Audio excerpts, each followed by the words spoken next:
With industrialization came a new era for culture.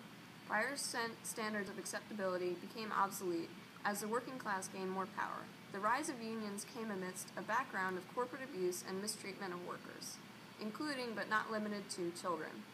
Please, sir, I want some more. What?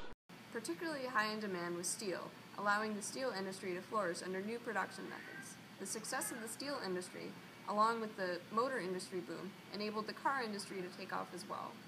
These, among other successful industries, required workers to maintain economic growth. Simultaneously, workers migrated to industrial cities to meet this demand.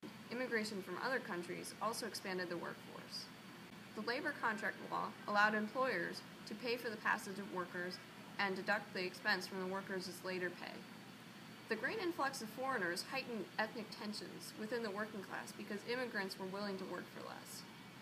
During the post-Civil War era, the average standard of living rose, but at the turn of the century, the average income was below the $600 considered the minimum for a life of reasonable comfort.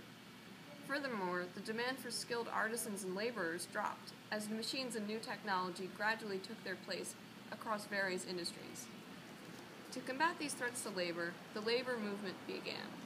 It focused primarily on the creation of a just and cooperative society, rather than advancing the goals of just one group.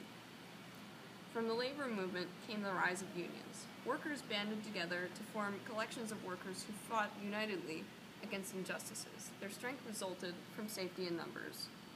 A major union was formed in 1869 under the moniker of the Knights of Labor.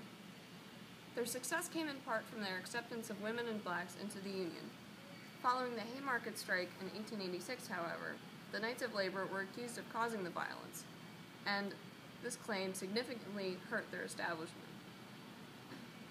In 1881, another major union was formed, named the Federation of Organized Trade and Labor Unions of the United States and Canada. It later changed its name to the American Federation of Labor in 1886. It quickly rose to prominence as the most important labor union in the country. Unlike the Knights of Labor, it was adamantly against unskilled workers and women in the workforce, although it did support equal pay for women if they were already working. It called for a national 8-hour day, with a general strike if this goal was not achieved by May 1, 1886. During the strike, another strike in Chicago at the McCormick Harvester Company was already in effect. A bomb went off and killed 7 police officers and injured 67 other people. In response, police fired into the crowd and killed 4 people just a day after killing another 4.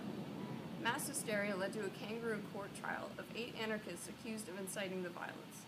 Although these scapegoats were found guilty of the crime, accusations of anarchy seriously harmed the AFL's goals.